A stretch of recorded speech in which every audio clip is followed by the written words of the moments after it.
মুকাররম ওয়াজিবুল ইহতিরাম ঐতিহ্যবাহী পাটরা শরীফ হজরত শাহজালাল রহমতুল্লাহি আলাইহি জামে মসজিদ ও এলাকার মৃত ব্যক্তিদের মাগফিরাত কামনায় একমবার্ষিক সুন্নি মহাসম্মেলনের মুহতারম সম্মানিত সভাপতি জনাব মোহাম্মদ মুজাহিদুল ইসলাম খান মাস্টার সাহেব,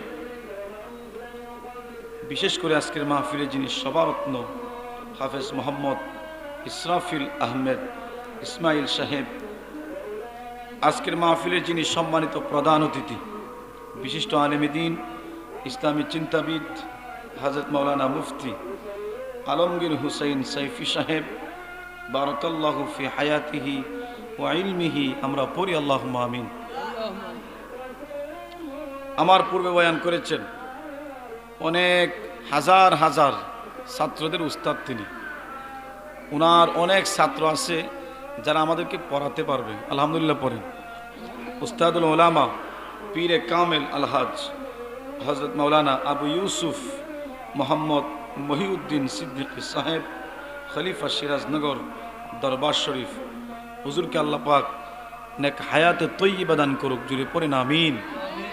বয়ান করেছেন হযরত মাওলানা কারি সৈয়দ সাইদুর রহমান মুজাদ্দিদি সাহেব, বিশেষ করে মিলাদ ও কিয়াম যিনি পরিবেশনা করবেন শাহ মোহাম্মদ শফিউল ইসলাম চিশতি সাহেব সহ উপস্থিত অনুপস্থিত জাতির মুকুট ওরাসাতুল আম্বিয়া উলামায়ে কেরাম উপস্থিত রয়েছেন, অর্থ এলাকার সম্মানিত মুরব্বী আব্বাজিরা, যুবক ভাইয়েরা, পর্দানুশীন আমার মা এবং বোনেরা, সকলের খেদমতে আমি গুনাহগার আরেকটি বার সালাম দিচ্ছি, দিল খুলে বাবা উত্তর দিবেন আসসালামু আলাইকুম ওয়া রাহমাতুল্লাহ। আল্লাহ সুবহানাহু ওয়া তাআলার দরবারে শুকর আদায় করতেছি যে মহান রব্বুল আলামিন আমাকে আপনাদেরকে আজকের এই বরকতপূর্ণ মাহফিলে জান্নাতি সামিয়ানার নিচে জান্নাতি পরিবেশে ওলামায়ে কেরামের সুহবতে আল্লাহ পাক আমাদেরকে কবুল করেছেন, এতে খুশি নাকি বাজার? আমি জানি না এই এলাকার মানুষ কতটুকু খুশি। পিছন দিকে যে শব্দ বোমা শোনা যাচ্ছে, এতে মনে হচ্ছে না যে এলাকার মানুষ এই মাহফিল হওয়াতে খুশি, কথা কোন ঠিক কিনা? আমরা যারা আছি আমরা খুশি তো নাকি? যাই হোক, আপনার খুশি হলে হলো। যেহেতু আমরা খুশি, আসুন না আমাদের রব যিনি, মালিক যিনি, আমরা যার গোলাম, আমরা যার বান্দা, আমরা যার দাস, সেই মুনিবকে খুশি করার জন্য দিল থেকে বাবা একটি বার পড়ি আলহামদুলিল্লাহ। লাখ কোটি দুরুদ এবং সালাম তার চেয়ে আরও বেশি, যিনি আল্লাহর সৃষ্টির প্রধান আকর্ষণ, আমার আপনার নবী, সকল নবী ও রাসূলদের মাথার মুকুট, শামসুদ্দোহা বদরুদ্দুজা সদরুল ওলা নূরুন আলা নূর, নবী মুহাম্মদুর রাসূলুল্লাহ, পড়েন সাল্লাল্লাহু আলাইহি ওয়া আলিহি ওয়াসাল্লাম। সম্মানিত হাজিরিন, আমি জানি না কতটুকু আমি আপনাদেরকে আলোচনা করে বোঝাতে পারবো। যদি নিরিবিলি একটি পরিবেশ হতো, আমার কাছ থেকে একটি চমৎকার আলোচনা আপনারা উপহার পেতেন। যেহেতু আমার পিছনে চলতেছে হট্টগোল, সেই জন্য আমি কতটুকু আপনাদেরকে বোঝাতে পারবো এটা আমি জানি না। যদি না বুঝেন আমাকে আল্লাহর হস্তে ক্ষমা করে দিবেন, কি বলেন? দিবেন তো ইনশাআল্লাহ? আমি চেষ্টা করব বোঝানোর, মনোযোগ দিবেন এদিকে, এদিকে দেওয়ার কোনো দরকার নেই। অনেক কিছু বলার ছিল, কিন্তু আপনাদের গ্রামের সম্মানার্থে বলতেছি না, বুঝছেন? আমাকে বাধা দেওয়া হয়েছে, বলা হয়েছে কিছু যেন না বলি, বহু কথা বলার ছিল, বুঝছেন বাবা? আল্লাহ আমাদেরকে হেদায়েত দান করুক, জুড়ে বলেন আমিন। এর চাইতে বেশি কিছু বলার আর নাই, কি কোন ঠিক কিনা? আমাকে রমজানের প্রস্তুতি, আমাদের এই শাবান মাস, এখন রজবের শেষ তারিখ চলতেছে, তারপরে শাবান, তারপরে কোন মাস বাবা? রমজান। রমজানের প্রস্তুতি এবং রজব মাস, শাবান মাস, রমজান মাস, এই 3 মাসের গুরুত্ব এবং ফজিলত সম্পর্কে কিছু কথা বলার জন্য কমিটির ভাইয়েরা বলেছেন, আল্লাহ পাক যেন আমাকে এই বিষয়ের উপরে কিছু কথা বলার, আপনাদেরকে শোনার মতন মন মানসিকতা ধৈর্য দান করেন, পড়েন আমিন।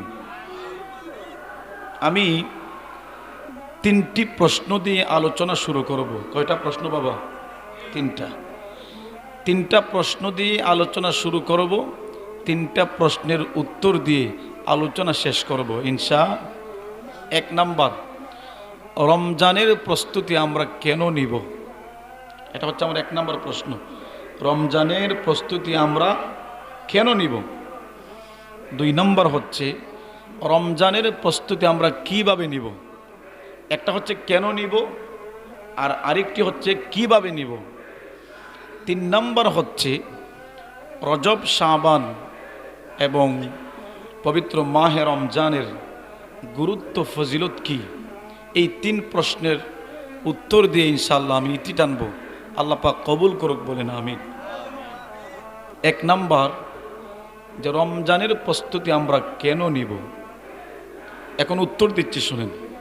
আমি, আপনি, আমার জন্য, আপনার জন্য, সকল মুমিনের জন্য রমজান মাসে যে নেকি অর্জন করার যে একটি সুযোগ, সওয়াব অর্জন করার যে একটি সুযোগ, যে পরিমাণ নেকি রমজান মাসে আমরা করতে পারবো, সওয়াব অর্জন করতে পারবো, বাকি 11টা মাস ইচ্ছে করলেই আপনি সেই পরিমাণ সওয়াব অর্জন করতে পারবেন।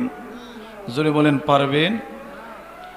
জাহান্নাম থেকে মুক্তি, জান্নাত লাভ হয় পবিত্র রমজান মাসে। সুবহানাল্লাহ পড়ুন। আমি 2টি হাদিস বলবো। এই 2টি হাদিস বললেই আপনারা বুঝতে পারবেন যে রমজানের প্রস্তুতি আমরা কেন নিব বা কেন নেওয়া লাগবে। আমার কথা বুঝতেছেন সম্মানিত হাজির? 1 নম্বর হাদিস, আল্লাহর নবী বলেন যে রমজান মাসে কেউ যদি আল্লাহর কোরআনের একটি অক্ষর তেলাওয়াত করে, তার আমল নামায় 70টি নেকি জমা হয়ে যায়। সুবহানাল্লাহ। সম্মানিত হাজিরিন, আল্লাহর নবীর হাদিস সাক্ষী।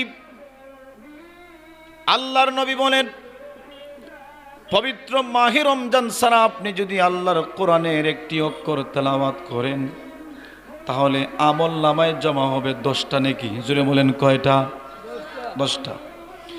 কিন্তু রহমাতুল লিল আলামিন নবী বলেন, রে উম্মত, পবিত্র মাহে রমজানে কেউ যদি আল্লাহর কোরআনের একটি অক্ষর তেলাওয়াত করে, তাহলে আমল নামায় 10টি নেকি নয় 70টি নেকি জমা হয়ে যায়। একজন বুদ্ধিমান ব্যবসায়ী যিনি, উনি জানে গো কোন সময় ব্যবসা করতে হয়, কোন জায়গায় ব্যবসা বসাতে হয়, কোন স্থানে ব্যবসা দিলে তার ব্যবসা ভালো হয়। কথা কোন ঠিক কিনা? একজন ভালো কৃষক জানে কোন মৌসুমে কোন ফল ভালো ফলন হয়। কথা কোন ঠিক কিনা? দেখবেন সেই কৃষক ওই সময়, সেই মৌসুমে, সেই সময়ে বীজ রোপণ করে, চারা রোপণ করে, আবার ভালো ফলাফল আপনার ফলন হয়। কেন? কারণ কৃষক জানে ওই সময়ে যদি সে এই ফলন করে, তাহলে একটা বাম্পার ফলন হবে। কথা কোন ঠিক কিনা? সম্মানিত হাজিরিন, ঠিক তেমনি ভাবে একজন মুমিন সে জানে রমজান মাসে যে পরিমাণ নাকি অর্জন করা যাবে, বাবা বাকি 11টা মাস ইচ্ছে করলেই সেই নাকি অর্জন করা সম্ভব না। এটা হচ্ছে আমার একটা হাদিস। সেই জন্য নেকি বেশি অর্জন করা যায়, সওয়াব বেশি হাসিল করা যায়। বিদায় সওয়াব যেন আমরা বেশি হাসিল করতে পারি, আগ থেকে আমরা প্রস্তুতি গ্রহণ করতে হবে। কথা কোন ঠিক কিনা? 2 নম্বর হাদিস হচ্ছে, আল্লাহর নবী বলেন, জিবরিল আমিন একদিন 3টা বদদুয়া করছে। জুড়ে বলেন, কয়টা বাবা? 3টা বদদুয়া করছে। এর মধ্যে একটি বদদুয়া ছিল, জিবরিল আমিন আল্লাহর কাছে বদদুয়া করছে, আল্লাহ এমন এক ব্যক্তি যার জীবদ্দশায় তার মা এবং বাবা তার কাছে বৃদ্ধ হয়েছে, মা বাবা বুড়া হয়েছে, মা বাবাকে বুড়া অবস্থায় পেয়েও সে জান্নাত হাসিল করতে পারে নাই, জান্নাত লাভ করতে পারে নাই, ওই মানুষটা যেন ধ্বংস হয়ে যায়। দোয়া যিনি করছেন তিনি হচ্ছেন জিবরিল। কে বাবা? যিনি সমস্ত ফেরেশতাদের লিডার। তিনি দোয়া করছে, আল্লাহ ও মালিক, কোন ব্যক্তি তার জীবদ্দশায় মা বাপরে পাইল, তার জীবদ্দশায় মা বাপ বৃদ্ধ হইল, কিন্তু ওই ব্যক্তি মা বাবার সেবা করে আল্লাহর তৈরি জান্নাতটা হাসিল করতে পারে নাই, আল্লাহকে খুশি করতে পারে নাই, ওই মানুষটা যেন ধ্বংস হয়ে যায়। দোয়া করছে জিবরিল, সেই দোয়া শুনছে আমার নবী। নবী সেই দোয়াকে সমর্থন জানিয়া বললেন আমিন। সুবহানাল্লাহ। দোয়া করছে জিবরিল আর আমিন বলছে কে? নবীজি। আল্লাহু আকবার বলেন। সম্মানিত হাজিরিন, 2 নম্বর বদদুয়া হচ্ছে জিবরিল আমিন আল্লাহর কাছে দোয়া করছে, আল্লাহ ওই ব্যক্তি যেন ধ্বংস হয়ে যায় যেই ব্যক্তির সামনে আপনি নবীর, আপনার নবী, আপনার হাবিবের নাম উচ্চারণ করা হয়, মুহাম্মদ সাল্লাল্লাহু আলাইহি ওয়াসাল্লাম, এই নাম উচ্চারণ করা হয়, অথচ এই ব্যক্তি নবীর নাম শুনে দরুদ শরীফ পড়ে না। সুবহানাল্লাহ। জিবরিল আমিন দোয়া করছে, আল্লাহ তোমার হাবিবের নাম তোমার কোন বান্দার সামনে না হয়, কিন্তু সে ওই নাম শোনার পরে, তোমার হাবিবের নাম শোনার পরে সাল্লাল্লাহু আলাইহি ওয়াসাল্লাম নবীর উপরে দুরূদ শরীফ পড়ে না, ওই ব্যক্তি যেন ধ্বংস হয়ে যায়। আমার নবী শুনলেন, জিবরিল আমিন বদদুয়া করলেন, আমার নবী বললেন আমিন। নবী আমার দুয়ার মধ্যে সমর্থন জানাইলেন। জোরে বলেন আল্লাহু আকবার। 3 নম্বর দোয়া জিবরিল আমিন করলেন, আল্লাহ গো ও মুনিব, ওই ব্যক্তি যেন ধ্বংস হয়ে যায় যেই ব্যক্তি জীবদ্দশায় রমজান পেল, কিন্তু রমজান মাস পাওয়ার পরেও গুনাহ মাফ করাইতে পারলো না, জান্নাতটা লাভ করতে পারলো না, জাহান্নাম থেকে মুক্তি পাইল না, আল্লাহ তোমারে রাজি করতে পারলো না, খুশি করতে পারলো না, ওই মানুষটা যেন ধ্বংস হয়ে যায়। শুনছেন নবীজি দোয়া করছেন জিবরিল, আমার নবী এখনো বললেন আমিন। 3টা বদদুয়া করছে জিবরিল, আমিন বলছেন নবীজি। এ পাট্টা শরীফের মুসলমানেরা একটু দিল খুলে মুসলমানের আওয়াজ দিয়ে বলবেন, যেই দোয়া জিবরিল করে আর দোয়াকে সমর্থন করে, যেই দোয়াকে আমার নবী বললেন আমিন, এই দোয়া কি কবুল হবে না এ কোনো সন্দেহ আসেনি? আরো জোরে বলেন আসেনি? সম্মানিত হাজিরিন, নবী দোয়া করবে আর সেই দোয়া মালিক ফিরায় দিবে, এটা হতে পারে না। নবীর দোয়া পরীক্ষা করার জন্য একদিন এক সাহাবী দৌড় মারছে। সাহাবীরা জিজ্ঞাসা করে, ও সাহাবী কেন দৌড়াও? সে বলে, আমি দেখতে চাই আমি কি আগে দৌড়ায়া বাড়িতে যাই নাকি নবীর দোয়া আগে চলে যায়। জুড়ে বলেন সুবহানাল্লাহ। নবীর একজন সাহাবী, নাম হচ্ছে হযরত আবু হুরায়রা রাদিয়াল্লাহু তাআলা আনহু। নবীর দরবার থেকে গেলে মাথারে বকা দেয়, গালি দেয়, মারে, বিভিন্ন রকমের টর্চার করে। একদিন নবীর দরবার থেকে গেছে, তো মা জিজ্ঞাসা করলেন, কোথার থেকে আসছো বাবা? তখন সে বলল, আমি নবীর দরবার থেকে আসছি। সুবহানাল্লাহ পড়ুন না। যখন বলছে নবীর দরবার থেকে আসছে, তখন নবীর সাহাবীকে মা বকা শুরু করলো, মারধর করে বলল, যা বাড়ির থেকে বিদায় হয়ে যা, নবীর দরবারে যাস, মুহাম্মাদের দরবারে যাস, এটা আমি মানতে পারলাম না, আমার ঘর থেকে বিদায় হয়ে যা। বকে মারধর করে ঘর থেকে বিদায় করে দিয়েছে। আল্লাহু আকবার বলেন। হযরত আবু হুরায়রা রাদিয়াল্লাহু তাআলা আনহু আমার নবীর দরবারে চলে গেছে। নবীর দরবারে গিয়ে কান্না সুরে বলল, ইয়া রাসূলুল্লাহ, ইয়া হাবিবাল্লাহ, ওগো নবীজি, আমি কেন আপনি নবীর দরবারে আসি? এই জন্য আমার মা আমারে মারে, আমারে বকা দেয়। নবী গো নবীজি, আজকে যখন আপনি নবীর দরবার থেকে আমি বাড়িতে যখন ফিরলাম, আমার মা আমাকে বিভিন্ন রকমের টর্চার করেছে, মারধর করেছে, বকা টকা দিয়া মা আমাকে ঘর থেকে বিদায় করে দিয়েছি। ইয়া রাসূলুল্লাহ, আমার মা, আমি যে আপনি নবীর দরবারে আসি এটা আমার মা সহ্য করতে পারে না। আল্লাহর নবী বলেন, তোমার মা তোমারে বকা দিছে, তোমার মা তোমারে মারছে, তোমার মা তোমার উপরে টর্চার করেছে, আমি নবী সেই মায়ের বিচার করতে পারবো না। আল্লাহু আকবার। এটাই হচ্ছে ইসলাম বাবা, ইসলাম। ইসলাম বলে তোমার মা যদি ইহুদি হয়, তোমার মা যদি হিন্দু হয়, তোমার মা যদি নাসারা হয়, খ্রিস্টানও হয়, বা মা বাপ যদি বিধর্মীয় হয়, ইসলাম বলে মা বাবার আপনার বেয়াদবি করা যাবে না, মা বাবার নাফরমানি করা যাবে না। জোরে বলেন আল্লাহু আকবার।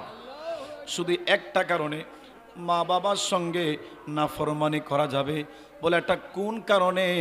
আল্লাহ বলেন, ওয়া ইন জাহাদাকা আলা আন তুশরিকা বি মা লাইসা লাকা বিহি ইলমুন ফালা তুতি'হুমা ওয়া সাহিবহুমা ফিদ দুনিয়া মারুফা। জুড়ে বলেন আল্লাহু আকবার। একটা কারণে শুধু মা বাবার অবাধ্যতা করা যাবে, লা তাআতা লি মাখলুকিন ফি মাসিয়াতিল খালিক। মা বাবা যদি এমন কোনো কথা বলে, এমন কোনো কাজ করতে বলে যেই কাজ আল্লাহর আনুগত্যের বাহিরে হয়, যেই কাজ নবীর আনুগত্যের বাহিরে হয়, শিরিকের কথা যদি বলে, যদি কুফরের কথা বলে, একটা কারণে শুধু মা বাবার কথা অবাধ্যতা করা যাবে। আপনি যদি না মানেন তাহলে গুনাহ হবে না। এছাড়া যত আদেশ আপনাকে করা হবে, আপনি মুমিন হিসাবে, সন্তান হিসাবে মা বাবার আদেশকে স্যালেন্ডার হিসাবে মেনে নিতে হবে। জুড়ে বলেন সুবহানাল্লাহ। নবী বলেন, তোমার মা মারছে, আমি কি করব? আল্লাহু আকবার বলেন। জান্নাতের চাবি আমার মা, মা গো, জান্নাতের চাবি আমার মা, জান্নাতের চাবি আমা গো, জান্নাতের চাবি। ওরে মা যার বেঁচে নাই তার মতন দুঃখী নাই, বাবা যার বেঁচে নাই তার মতন দুঃখী নাই, আরে ফুফা খালা মায়ের মতো না, না গো, জান্নাতের চাবি, আয় জান্নাতের চাবি আমার মা, মা গো, জান্নাতের চাবি। জোরে বলেন না মারহাবা। নবী বলেন, তোমার মা মারছে, বকা দিছে, আমি বিচার করতে পারবো না। সুবহানাল্লাহ। হযরত আবু হুরায়রা রাদিয়াল্লাহু তাআলা আনহু ডাক দিয়ে বলে, ইয়া রাসূলুল্লাহ, ইয়া হাবিবাল্লাহ, নবীজি গো, বিচার চাইতে আসি নাই, আপনি আমার মার বিচার করবেন, এটা আমি আবু হুরায়রা চাই না। কেন রে আবু হুরায়রা আসছো? ডাক দিয়ে বলে, ইয়া রাসূলুল্লাহ, ইয়া হাবিবাল্লাহ, আমার আকীদার বিশ্বাস হচ্ছে আপনি যদি আমার মায়ের জন্য দোয়া করেন, আমার মাকে আমার আল্লাহ আপনি নবীর ইসলামের জন্য কবুল করে নিবে। জুড়ে বলেন সুবহান। নবীজি হেদায়েতের জন্য হাত তুললেন, একদিকে নবী দোয়া করতেছে, অন্যদিকে সাহাবী আবু হুরায়রা দৌড় মারছে। আল্লাহু আকবার। একদিকে নবী দোয়ার মধ্যে হাত তুলছে, আর আবু হুরায়রা দৌড় মারছে। এত দ্রুত গতিতে দ্রুতগামী দৌড়াইতে শুরু করলো। সাহাবীরা দেখে অবাক হয়ে গেল, কি রে, আবু হুরায়রা জীবনে বহু দৌড় দিয়েছে, বহু দৌড় দিতে দেখছি, কিন্তু এত দ্রুত গতিতে কোনোদিন দৌড়াইতে দেখছি না। নবীর সাহাবীরা জিজ্ঞাসা করে, রে নবীর সাহাবী আবু হুরায়রা, কিছুই বুঝলাম না, এত স্পিডে, এত দ্রুত গতিতে কেন তুমি দৌড়াচ্ছ? এমনি করে কান্না মাখা কণ্ঠে ডাক দিয়ে বলে, ও নবীর সাহাবীরা, কেন জানুনি দৌড়াচ্ছি? আমি দেখতে চাই আমি আগে দৌড়াইয়া বাড়িতে যাই কিনা, না আমার আগে নবীর দুয়াটা আমার ঘরে চলে যায়। জুড়ে বলেন সুবহানাল্লাহ। আরে বন্ধু, হযরত আবু হুরায়রা রাদিয়াল্লাহু তাআলা আনহু যখন ঘরের মধ্যে চলে গেল, দরজার মধ্যে যখন নক করলেন, অন্যদিন নক করলে খরকশ ভাষায় মা জবাব দিত। যখন তিনি বলতেন নবীর দরবার থেকে আসছি, তখন বিভিন্ন রকমের গালাগাল করত, টর্চার করা হতো। কিন্তু বাবা আজকে যখন তিনি গেলেন, দরজার মধ্যে যখন তিনি নখ দিলেন, এমনি করে গো ভিতর থেকে মায়ার কণ্ঠে, কান্না মাখা কণ্ঠে ডাক দিয়ে বলেন, তুমি কে গো? বলে, আমি আবু হুরায়রা। রে বাবা, হায় রে বাবা, আমি তোর জন্যই অপেক্ষা করতেছি রে বাবা। বাবা রে, তুমি নবীর দরবারে যাও, রহমাতুল্লিল আলামিন নবীর দরবারে যাও। সেই অপরাধে আমি তোমারে কত বকা দিছি, কত মার মারছি, আমি তোমারে ঘর থেকে বিদায় করে দিয়েছি। রে বাবা আয়, আমি বড় অন্যায় করেছি, তুমি যার দরবারে যাও, উনি তো সাধারণ কেউ না, তিনি তো রাসূলুল্লাহ হাবিবুল্লাহ। আমি ভুল করেছি, তোমাকে যখন মারছি, তুমি যখন কেঁদে কেঁদে ঘর থেকে বাহির হয়ে গেলা, কেমন জানি গো ভিতরের মধ্যে একটা অশান্তি শুরু হয়ে গেল। আল্লাহু আকবার। মা কাঁদে, আবু হুরায়রা হাসে আর বলে, রে আমি আসার আগে আগে আমার নবীর দোয়া মার অন্তরে গিয়া টাচ মারছে। আল্লাহু আকবার বলেন। রে বন্ধু, হযরত আবু হুরায়রা ডাক দিয়ে বলে, আবু হুরায়রার মা ডাক দিয়ে বলে, রে বাবা আর দেরি করতে চাই না, আমাকে নিয়ে যাও, আমি রাসূলুল্লাহর দরবারে যেতে চাই, আমি হাবিবুল্লাহর দরবারে যেতে চাই, আমি নবীর কালিমা পড়ে মুসলমান হতে চাই। জুড়ে বলেন সুবহানাল্লাহ। তাহলে নবীর দোয়া করলে কবুল হয় কি হয় না? বাবাজি, এই হাদিসটা আমি কেন টানলাম এখন বুঝেন। জিবরিল আমিন 3টা দোয়া করছে, বদদুয়া। নবী সেই দোয়াকে আপনার সমর্থন জানিয়া বললেন আমিন। একজন হচ্ছেন সমস্ত ফেরেশতাদের লিডার, আরেকজন হচ্ছেন নবিউল আম্বিয়া। একজন লিডার হইয়া বদদুয়া করছে, আরেকজন যিনি আল্লাহর পরে যার মর্যাদা, তিনি বলছেন আমিন। বলেন তো এই দোয়াটা কবুল কি না? তাহলে নিঃসন্দেহে এটা মেনে নিতে হবে। মা বাপ পাওয়ার পরে আপনি যদি আল্লাহর তৈরি জান্নাত হাসিল করতে না পারেন, তাহলে আপনি ধ্বংস। কি নবীর হাদিস থেকে সাবেত হয়, আপনি যদি মা বাপ পাইছেন বৃদ্ধ বয়সে, তারা আপনার কাছে উপনীত হয়েছে, কিন্তু সেবা করে আল্লাহর তৈরি জান্নাতটা হাসিল করতে পারেন নাই, এর মানে আপনি কি? ধ্বংস। বহু এলাকাতে কত নাফরমান সন্তান জীবনে দেখছি। কত কয়েকদিন আগে একটা নিউজ দেখলাম, ছেলে গিয়া বাবার কাছে টাকা চাইছে 1 লক্ষ টাকা। কত বাবা? 1 লক্ষ টাকা চাইছে। তো বাবা দেয় নাই, সেজন্য জেদ ধরে কি করলো, রাতের বেলা বাবা যখন ঘুমাইছে, 1 লক্ষ টাকার জেদ ধরে বাবার গলার মধ্যে ছুরি চালাই দিস। নাউজুবিল্লাহ পড়তেন না? আর জুড়ে বলেন না নাউজুবিল্লাহ। কত জায়গায় দেখছি বাবা মা বাপরে গাড় ধাক্কা দিয়ে ঘর থেকে বাহির করে দেয়। দেয় কি দেয় না? সন্তান চোখ রাঙায় কথা বলে, দমক দিয়ে কথা বলে, গলা উঁচু করে কথা বলে, আছে কিনা নাই?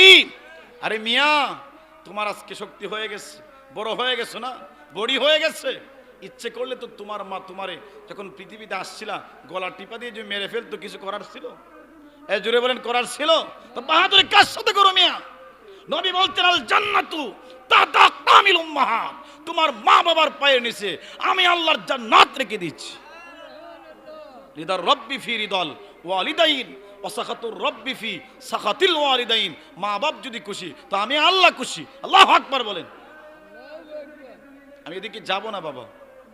তো আমার মূল কথা হচ্ছে, মা বাপ পাওয়ার পরে যদি মা বাবার সেবা যদি না করে, আপনি আল্লাহর তৈরি জান্নাতটা যদি হাসিল করতে না পারেন, তাহলে আপনি ধ্বংসটা অনিবার্য। কথা এখন ঠিক কিনা? 2 নম্বর হচ্ছে, আল্লাহর নবীর নাম যখন আপনার সামনে উচ্চারণ করা হবে, আশিক হিসাবে, মুমিন হিসাবে দাবি হচ্ছে, আপনার কাজ হচ্ছে, আপনি রাসূলুল্লাহর উপরে কি পড়বেন? দরুদ শরীফ পড়বেন। কি পড়বেন? আজকে কি মানতে রাজি না? জিজ্ঞাসা যদি করা হয় কেন মানবে না, তারা যুক্তি দাঁড় করায়, বলে কি যুক্তি? মিনাল মসজিদুল হারাম ইলাল মসজিদুল আকসা, মসজিদে হারাম থেকে মসজিদের আকসার দূরত্ব হচ্ছে, গুগলে যদি সার্চ করেন দেখবেন আসবে 1200 কিলোমিটার। কত কিলোমিটার? 1200 কিলোমিটার।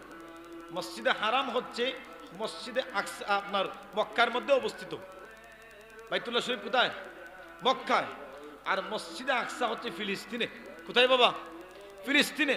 তো মসজিদে হারাম থেকে মসজিদে আকসার দূরত্ব হচ্ছে কত কিলোমিটার? কোনো সময় দেখাবে 1400 কিলোমিটার, এর নিচে দেখাবে না, উপরে দেখাবে। তো তখন তো আর প্লেন ছিল না, বিমান ছিল না, কথা কোন ঠিক কিনা? তো ওই সময় নবীজি কিভাবে এত দূর সফর করলো? আবার আল্লাহ বলছেন লাইলা, রাতের সামান্য অংশ আবার চলে আসছে। আবার হাদিস থেকে প্রমাণ হয় শুধু এতটুকু দূরত্ব নয়, বলে 7 আসমান ভেদ করে এক আসমান থেকে আরেক আসমানের দূরত্ব হচ্ছে 500 বছরের রাস্তা। সুবহানাল্লাহ পড়ুন। কত বছর, কত বছর? তাহলে 5 কত হয়? 3500 বছর। 3500 বছর। আরেকটু গভীরে যদি যান, 70,000 নূরের পর্দা। সুবহানাল্লাহ পড়ুন। কত হাজার, কত হাজার? 70,000 নূরের পর্দা। এক পর্দা থেকে আরেক পর্দার দূরত্ব হচ্ছে আরো 500 বছর। সুবহানাল্লাহ। এবার বাড়ি থেকে হিসাব করেন 70,000 নূরের পর্দার দূরত্ব কতটুকু? আচ্ছা বলেন, যুক্তি সঠিক না? কিভাবে সম্ভব? প্রথম কথা হচ্ছে, মুমিন যদি হন, আপনার মাথায় ধরুক বা না ধরুক, আপনার এই ছোট ব্রেইনের মধ্যে, জ্ঞানের মধ্যে আসুক বা না আসুক, মুমিন যদি দাবি করেন, উম্মত যদি দাবি করেন, কোরআন যদি মানেন, হাদিস যদি মানেন, প্রথম কথা হচ্ছে আপনাকে বিনা প্রশ্নে চোখ বন্ধ করে বিশ্বাস করতে হবে যে আমার নবীর মেয়ারাজ সত্য। যদি বলেন সুবহানাল্লাহ। সম্মানিত হাজরিন, বিনা প্রশ্নে মেয়ারাজকে বিশ্বাস করে আবু বকর সিদ্দিক হয়ে গেছে। সুবহানাল্লাহ পড়ুন। আবু জাহেল গিয়ে বলল, আবু বকর শুনছুনি একটা কথা? বলে কি কথা? বলে একজন বলছে যে রাতের সামান্য অংশে মসজিদে হারাম থেকে আরশে আজিমে চলে গেছে, আবার সেখান থেকে নাকি আবার একই রাত্রিতে আরশে আজিম থেকে নাকি চলে আসছে মক্কায়। তুমি কি বিশ্বাস করবা কিনা? তিনি বললেন ব্যক্তিকে। সুবহানাল্লাহ পড়ুন। এই কথাটা যে বলছে, ব্যক্তি লাগবে না? আপনাদের পাট্টা শরীফে এমন কিছু ব্যক্তি আছে যাদের কথা মানে আপনাদের গ্রামের সকলের কথা, কথা কোন ঠিক কিনা? তার কথা, তার ডিসিশন মানে কি? আপনাদের পুরা গ্রামের ডিসিশন। আপনাদের পাট্টা শরীফে এরকম লোক আছে না? যদি নাও থাকে, আমাদের গ্রামে আছে ইনশাআল্লাহ। সম্মানিত হাজিরিন, তো তিনি বললেন ব্যক্তিকে, যিনি এত বড় কথা বললেন ব্যক্তিকে। তখন আবু জাহেল বলল, তুমি যারা অন্ধের মতো বিশ্বাস করো, যার হাতে হাত রেখে কালিমা পরে মুসলমান হয়ে গেছো, যার মালাটা কি গলার মধ্যে পরে নিয়েছো, তিনি আর কেউ না, তিনি হচ্ছেন তোমার নবী মুহাম্মদ। পড়েন সাল্লাল্লাহু।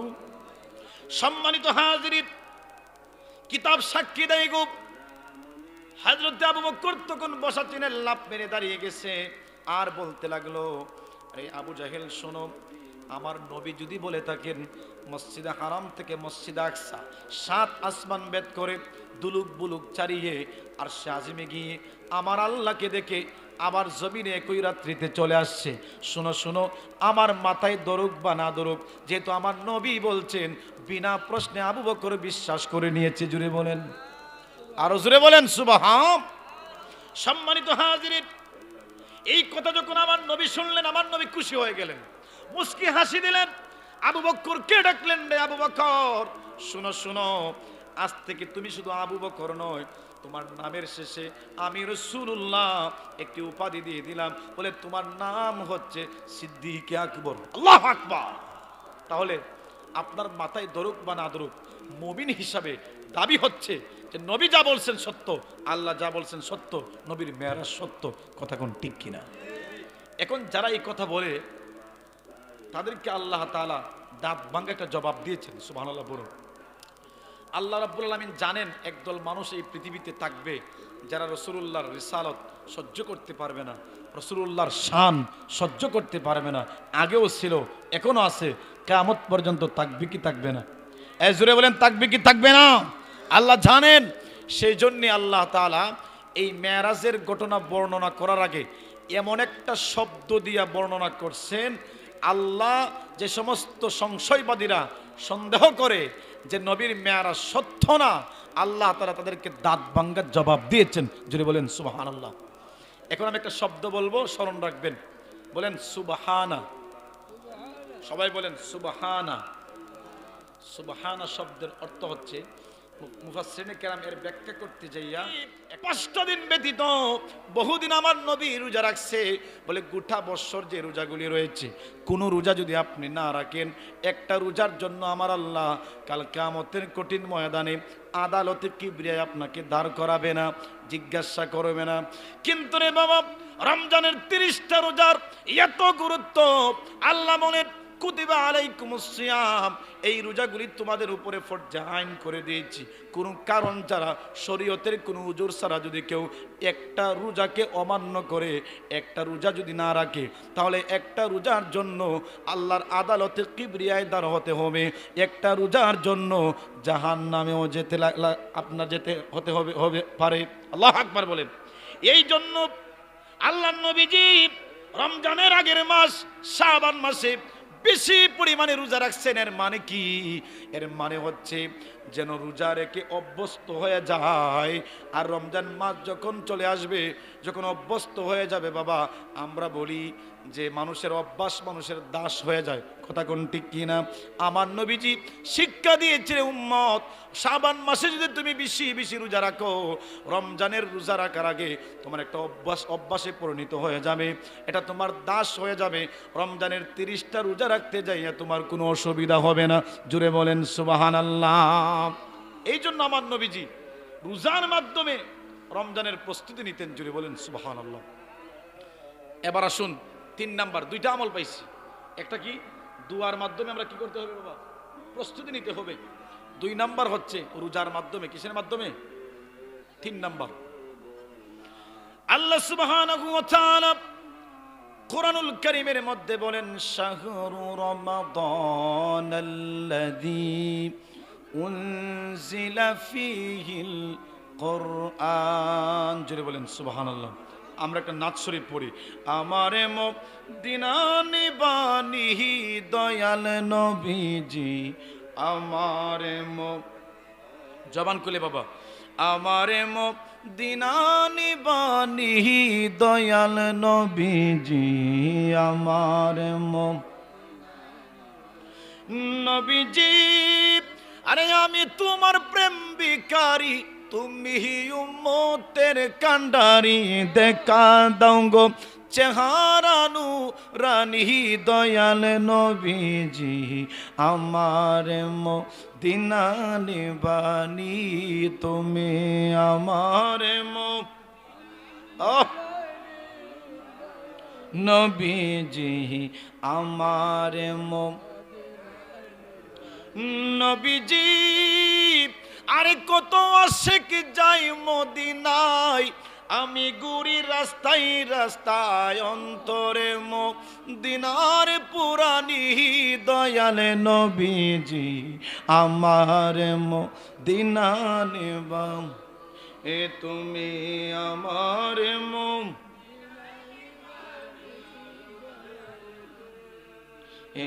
আমার যেটা বলেন না মারহাবা। 3 নম্বর আমল হচ্ছে, 3 নম্বর প্রস্তুতি আমরা যেটা নিতে হবে, আল্লাহ পাক বলছেন পবিত্র মাহে রমজানে আমি কোরআনকে নাজিল করেছি। যেটা বলেন সুবহানাল্লাহ। আল্লাহকে যদি প্রশ্ন করেন আল্লাহ কেন নাজিল করলেন, আল্লাহ পাক বলেন হুদাল্লিন নাস, মানুষের হেদায়েতের জন্য, তোমার হেদায়েতের জন্য। জুড়ে বলেন সুবহানাল্লাহ। সম্মানিত হাজরিন, রমজান মাসে যেহেতু কোরআন নাজিল হয়েছে, সেই জন্য রমজান মাসের একটা দাবি হচ্ছে বাকি 11টা মাস আপনি কোরআন পড়েন বা না পড়েন, অন্তত রমজান মাসের এমন কোনো একটা দিন, এমন কোনো একটা মুহূর্ত যেন এইরকম না যায় কোরআন শরীফের সাথে আপনার যেন সম্পর্ক না থাকে। অর্থাৎ রমজানের দাবি হচ্ছে প্রত্যেকটা মুহূর্ত, প্রত্যেকটা দিন যেন কোরআনের সাথে আপনার সম্পর্ক থাকে। জুড়ে বলেন সুবহানাল্লাহ। এই জন্য নবী আলাইহিস সালাতু ওয়াস সালামের আমল থেকে, সাহাবায়ে কেরাম রিদওয়ানুল্লাহি তাআলা আলাইহিম আজমাইনগণদের আমল থেকে আমরা পাই যে রমজানের আগে সাহাবায়ে কেরামরা বেশি বেশি এমনি তো কোরআন শরীফ তেলাওয়াত করতেন, কিন্তু শাবান মাস আসলে, রজব মাস আসলে কোরআন তেলাওয়াতের পরিমাণ তারা বাড়ায় দিতেন। জুড়ে বলেন সুবহানাল্লাহ। কেন বাড়ায় দিতেন? এটা অভ্যাস করতেন যেন যেই মাসে কোরআন নাজিল হয়েছে সেই মাসটা যেন কোরআন থেকে দূরে না থাকা যায়, কোরআন তেলাওয়াত থেকে যেন আমরা দূরে না থাকি, সেই জন্যে সেটাকে অভ্যাসে পরিণত করতেন আর বেশি বেশি কোরআন তেলাওয়াত করতেন। যদি বলেন সুবহানাল্লাহ। তাহলে আমরা 3টা কারণ পাইলাম, 3টা আমল পাইলাম। একটা কি? দোয়া। এটা কি বাবা? দোয়া। 2 নাম্বার কি? রোজা। 2 নাম্বার কি? রোজা। 3 নাম্বার হচ্ছে কোরআন তেলাওয়াত। 3 নাম্বার কি? কোরআন তেলাওয়াত। এবার আসুন 4 নাম্বার, নবী আলাইহিস সালাতু ওয়াস সালামের হাদিস থেকে আমরা প্রমাণ পাই, আল্লাহর নবী বলছেন যে পবিত্র মাহে রমজানে তোমরা বেশি বেশি দান খয়রাত করো। জুড়ে বলেন সুবহানাল্লাহ। আমার নবীজি পবিত্র মাহে রমজানে বেশি বেশি দান খয়রাত করতেন। এই মাসে দান খয়রাত করলে কবুল হয় এবং সওয়াব বেশি হয়। জুড়ে বলেন সুবহানাল্লাহ। আপনি যদি রমজান ছাড়া বাকি 11টা মাসে 1 টাকা দান করেন, তাহলে 1 টাকায় 70 টাকা। কত বাবা? 1 টাকায় 70 টাকা বা 70টা সওয়াব। আর রমজানে যদি আপনি 1 টাকা দান করেন, বলে 70 টাকা না, এটা 700 হয়ে যায়। সুবহানাল্লাহ পড়ুন। কত হয়ে যায়? কত হয়ে যায়? 700 হয়ে যায়। সেই জন্য একটা প্রস্তুতি হচ্ছে যে রজব শাবান থেকে আমরা দান খয়রাতের হাতটা বাড়াই দিব।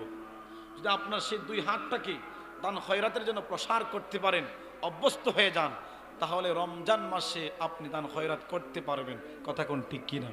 সম্মানিত হাজরিন, সেই জন্য সাহাবাই কেরাম কি করতেন? তারা রজব মাসে, শাবান মাসে দান খয়রাত বেশি বেশি করতেন। সুবহানাল্লাহ পড়ুন। তাহলে আমরা 4 নাম্বার আরেকটা প্রস্তুতি পাইলাম, আমল পাইলাম, দান খয়রাত বেশি বেশি কি করতে হবে? করতে হবে। এবার আসুন 5 নাম্বার। 5 নাম্বার হচ্ছে বেশি বেশি করে দোয়া করতে হবে, আল্লাহর কাছে মাপ চাইতে হবে। কি করতে হবে বাবা? রজব মাস আর শাবান মাসে বেশি বেশি আল্লাহর কাছে দোয়া করতে হবে এবং বেশি বেশি আল্লাহর কাছে মাপ চাইতে হবে। কেন? কারণ রমজান মাস এমন একটা মাস, এই মাসের একটা গুণ হচ্ছে ক্ষমার মাস। জুড়ে বলেন সুবহানাল্লাহ। এই মাসে আল্লাহ তাআলা যত মানুষকে মাফ করবেন, গোটা 11টা মাসে এত পরিমাণ মানুষকে আল্লাহ তো মাফ করেন না। সুবহানাল্লাহ পড়ুন না। অর্থাৎ এমন কোন একটা মুহূর্ত নাই যেই মুহূর্তে আমার আল্লাহ রমজান মাসে বান্দাকে মাফ করে না। সুবহানাল্লাহ পড়ুন। এই জন্য আমাদের উচিত হচ্ছে রমজান মাস আসার আগেই দোয়া আমরা পরিমাণ বাড়াতে হবে, আল্লাহর কাছে মাপ চাইতে হবে, ইস্তেগফার করতে হবে। এই হচ্ছে 5 নম্বর আমল। জোরে বলেন কয়টা? আরো জোরে বলেন কয়টা? 5টা।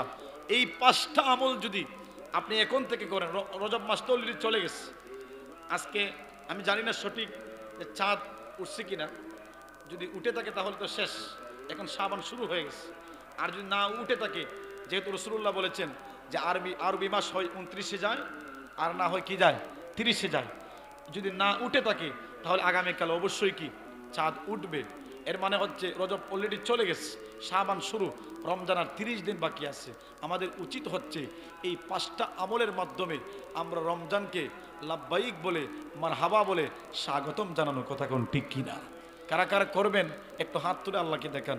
নারে তাকবীর, নারে রিসালাত, আহলে সুন্নাত ওয়াল জামাত। আল্লাহ কবুল করুক। জুড়ে বলেন আমিন। সম্মানিত হাজরিন, আমাদের প্রধান অতিথি অলরেডি চলে আসছেন। হুজুর আসার আগে আমার 3 নাম্বার যে প্রশ্নটা ছিল সেটা কি বাবা?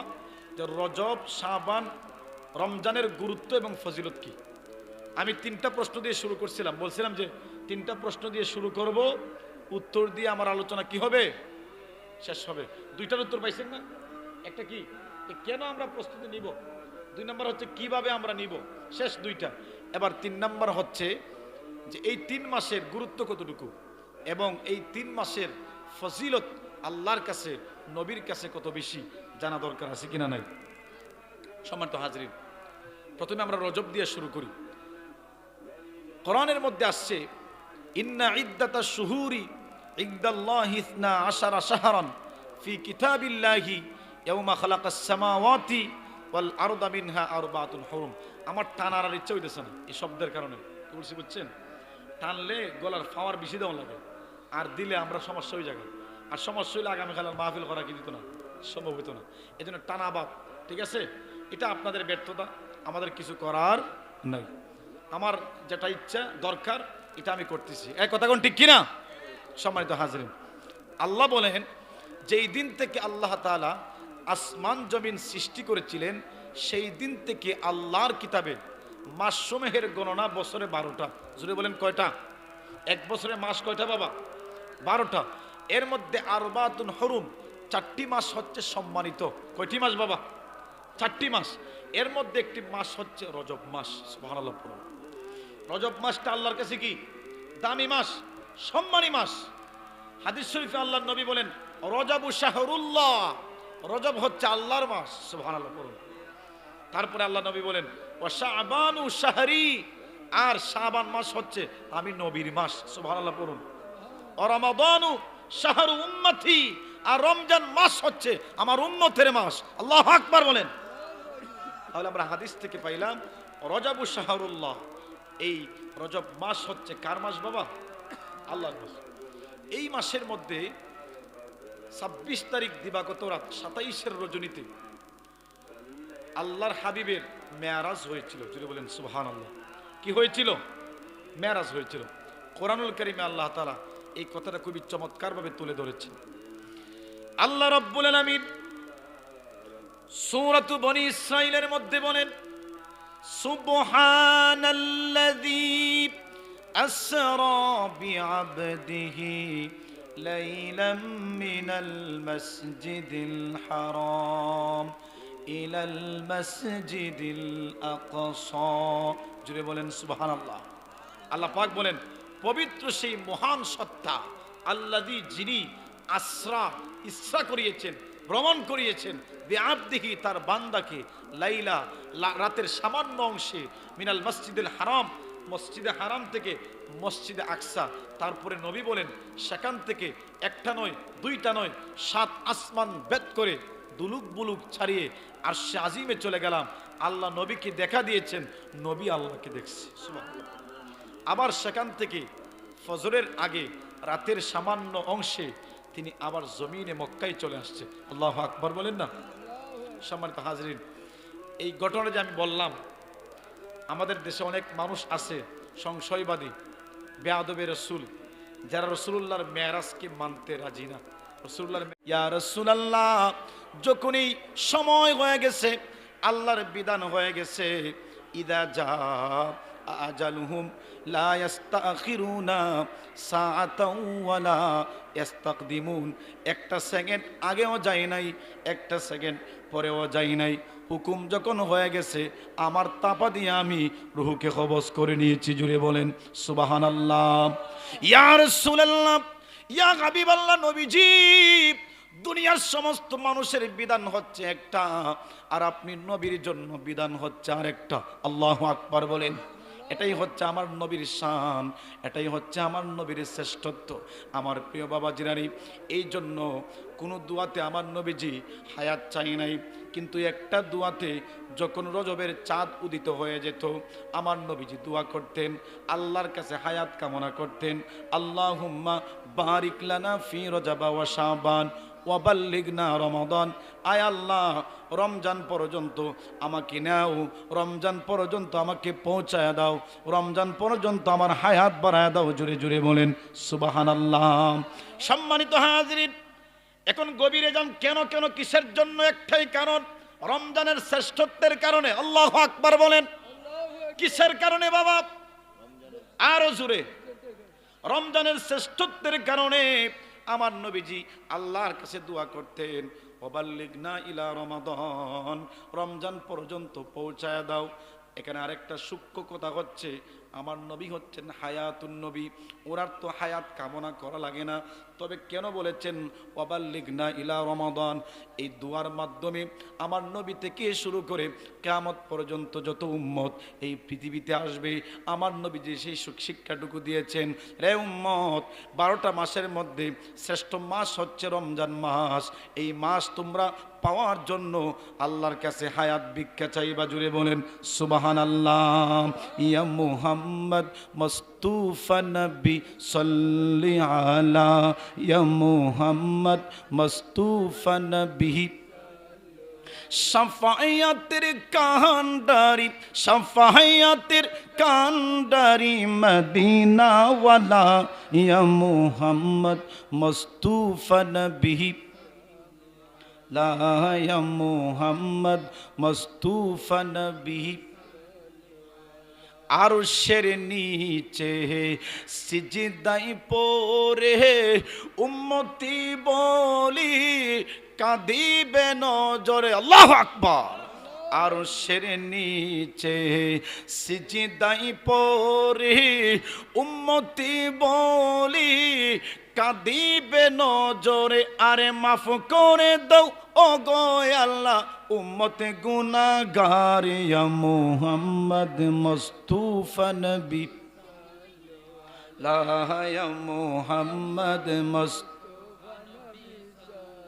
আরে শাফায়াতের কান্ডারি শাফায়াতের রিমদি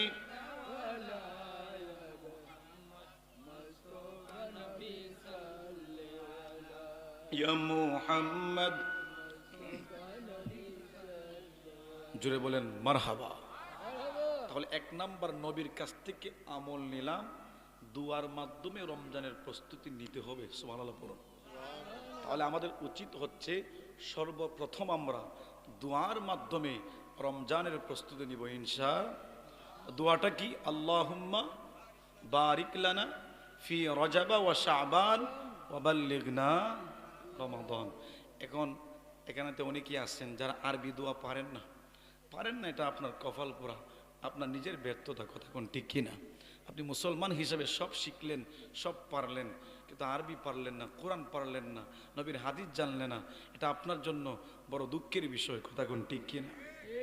আমরা সমাজে দেখবেন যারা কোরআন জানে না, এরা সব জানে, দুনিয়ার সব বুঝে, কিন্তু মাগার কোরআন বুঝে না। কথা কোন ঠিক কিনা? সব বুঝে, কত মানুষের ইতিহাস জানে, জীবনী জানে, কিন্তু নবীর জীবনী জানে না। এটা কপাল পোড়া মুসলমান, আমাদের জন্য এটা আফসোসের বিষয়। কথা কোন ঠিক কিনা? সম্মানিত হাজরিন, এখন আপনি কি করবেন? বয়স তো হয়ে গেছে, এখন 60, দোয়া তো আরবি পারেন না। নবী বলছেন দোয়ার মাধ্যমে কি করো? রমজানের প্রস্তুতিটা প্রথমে নিয়ে নাও। তো আপনার উচিত হচ্ছে আরবি যে পড়তে হবে এমনটা না, আরবি পড়লে সুন্নত আদায় করলেন, মুস্তাহাবের সব পাইবেন। বুঝতে পারছেন? এখন আরবি তো পারেন না, এজন্য কি দোয়া করবেন না? দোয়া বাংলা তো পারবেন, এভাবে বলবেন আল্লাহ, ইয়া আল্লাহ, রজব এবং শাবানের মধ্যে যত বরকত আছে আমারে দান করুন। এটা পারবেন না? এই জুড়ে বলেন পারবেন কি পারবেন না? এতটুকু বলবেন যে আল্লাহ, রজব এবং শাবানের মধ্যে যত বরকত আছে আমারে দান করুন, আর অবাল্লিগনা রমাদান, আমাকে রমজান পর্যন্ত পৌঁছায় দেন। জুড়ে বলেন আমিন। এক নম্বর আমল পাইলাম। এবার নবীর কাছ থেকে 2 নম্বর আমলটা জানি। আম্মাজান আয়েশা সিদ্দিকা রাদিয়াল্লাহু তাআলা আনহা থেকে বর্ণিত, তিনি বলেন আমি দেখেছি যখনই শাবান মাস আমার নবীর কাছে চলে আসতো, আমার নবীজি এত বেশি পরিমাণ রোজা রাখতেন, আমি আয়েশা মনে মনে ভাবতাম হয়তো বা পুরো মাসটাই নবীজি রোজা রাখবেন। কি করেন বাবা? পুরো মাসটাই নবীজি কি করবেন? রোজা রাখবেন। কে বলতেছেন? আমাদের আম্মাজান আয়েশা সিদ্দিকা রাদিয়াল্লাহু তাআলা আনহা, নবীজির বিবি। সুবহানাল্লাহ পড়ুন। সম্মানিত হাজিরিন, আম্মাজান আয়েশা রাদিয়াল্লাহু তাআলা আনহা থেকে আরেকটি হাদিস আসছে। নবীজির স্ত্রী আমাদের আম্মাজান, তিনি বলেন যে এত বেশি বেশি রোজা রাখতেন, রমজান ছাড়া বাকি 11টা মাস এত পরিমাণ তিনি রোজা রাখতেন না। সুবহানাল্লাহ পড়ুন না। রমজান ছাড়া এত বেশি পরিমাণ তিনি আর কি করতেন না? রোজা রাখতেন না। তাহলে আমরা নবীর হাদিস থেকে আমরা প্রমাণ পাইলাম যে রমজানের প্রস্তুতি সারার জন্য আরেকটা প্রস্তুতি হচ্ছে বেশি বেশি কি রাখা বাবা? রোজা রাখা। কি রাখা বাবা? এখন এই আমলটা নবীজি কেন করলেন? এর মধ্যে আমাদের জন্য কি শিক্ষা আছে এটা জানা দরকার আছে কিনা নাই? এই জোরে আছে কিনা নাই? আমি যে কথাগুলি বলতেছি এগুলা কি দরকারি না সরকারি? আরো জোরে বলেন, দরকারি না সরকারি? আমরা দেশে দরকারের চাইতে সরকারের কথা বেশি চলে। কথা কোন ঠিক কিনা? সরকারি কথা বেশি চলে। বক্তা বেড়া এসে ওয়াজ করবার লেগে 1 ঘন্টা ওয়াজ করে তো 30 মিনিট দান্দা বান্দা করে ফাড়ায় না। কথা কোন ঠিক কিনা? এবার নিজের কথা কইতে হইতে আপনার 15 মিনিট নাই। আছে কিনা নাই? হায় হায় হায়। এই জন্য ওয়াজ বেশি কিন্তু হেদায়েত কম। ওয়াজ বেশি, হেদায়েত কম। এখন এমন কোনো গ্রাম নাই যে গ্রামের মধ্যে ওয়াজ নাই। কথা কোন ঠিক কিনা? কোন গ্রামে 2টা 3টা 4টা 5টা ওয়াজ। এত ওয়াজ। ইমাম সাহেবকে জিজ্ঞাসা করলাম, কেউ গ্রামের মধ্যে তো ওয়াজের সংখ্যা বাড়ছে, আগে ছিল 1টা, এখন হয়েছে কয়টা? 5টা। তো মুসল্লির সংখ্যা 2026 সালে কতজন হয়েছে? হয় ওই যে 2000 সালে 3 জন ছিল, এখনো 3 জন আছে। তো একবারটা বুড়া হয়ে গেছি, এখন ইবেডও মাঝে মধ্যে আসে না। কি বাবা? ইবেডও মাঝে মধ্যে কি ওয়াজ বাড়ছে কিন্তু মুসল্লি বাড়ে। যদি বলেন ওয়াজ বাড়ছে কিন্তু মুসল্লি কি হয় নাই, এর কারণ কি? কারণ আমরা যারা ওয়াজ করতে আসি আমাদের একটা সমস্যা, যারা ওয়াজের আয়োজন করে তারার একটা সমস্যা, যারা ওয়াজ শুনতে আসে এরা একটা সমস্যা। তিনটা সমস্যা সংক্ষিপ্তে বলি। আমরা যারা ওয়াজ করতে আসি, আমরা আসি কেউ টাকার জন্য, কেউ ফেমাস হওয়ার জন্য, কথা কোন ঠিক কিনা? এজন্যে সুন্দর সুন্দর কণ্ঠওয়ালা বক্তারা ওয়াজ করে কিন্তু হেদায়ত হয় না, কথা কোন ঠিক কিনা? কিছু কিছু বক্তা তো আছে আগেই হয় ৬০,০০০ যদি না দেন চাক্কা ঘুরতো না, কথা কোন ঠিক কিনা?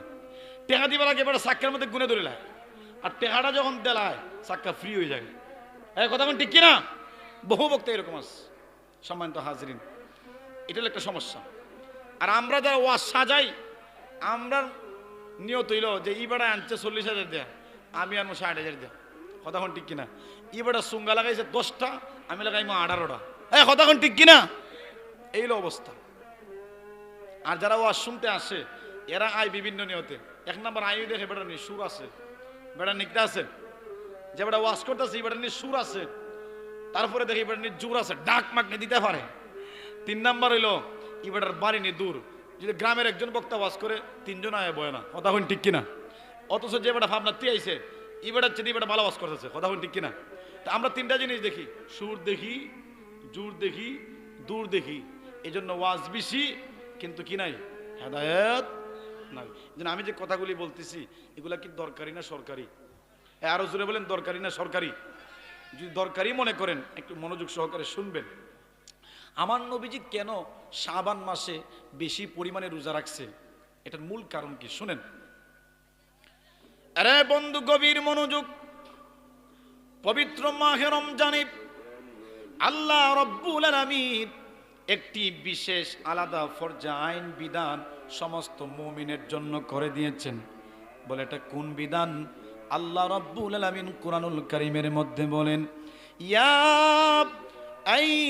আইয়ুহাল্লাযীনা আমানু কুতিবা আলাইকুমুস সিয়ামু কামা কুতিবা আলাল্লাযীনা মিন ক্বাবলিকুম লাআল্লাকুম তাত্তাকুন। আল্লাহ রাব্বুল আলামিন বলেন, হে ঈমানদারেরা, কুতিবা আলাইকুমুস সিয়াম, আমি আল্লাহ পবিত্র মাহে রমজানে ঈমানদারদের জন্য, আলাইকুমুস সিয়াম, তোমাদের জন্য রমজানের রোজাকে 30টা রোজাকে ফরজ করে দিয়েছি।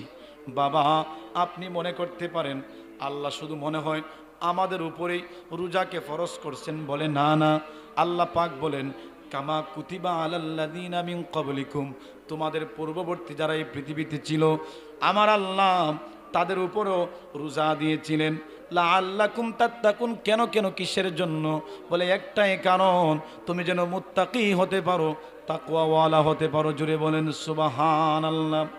রে আমার মুসলমান ভাইরা শুনুন,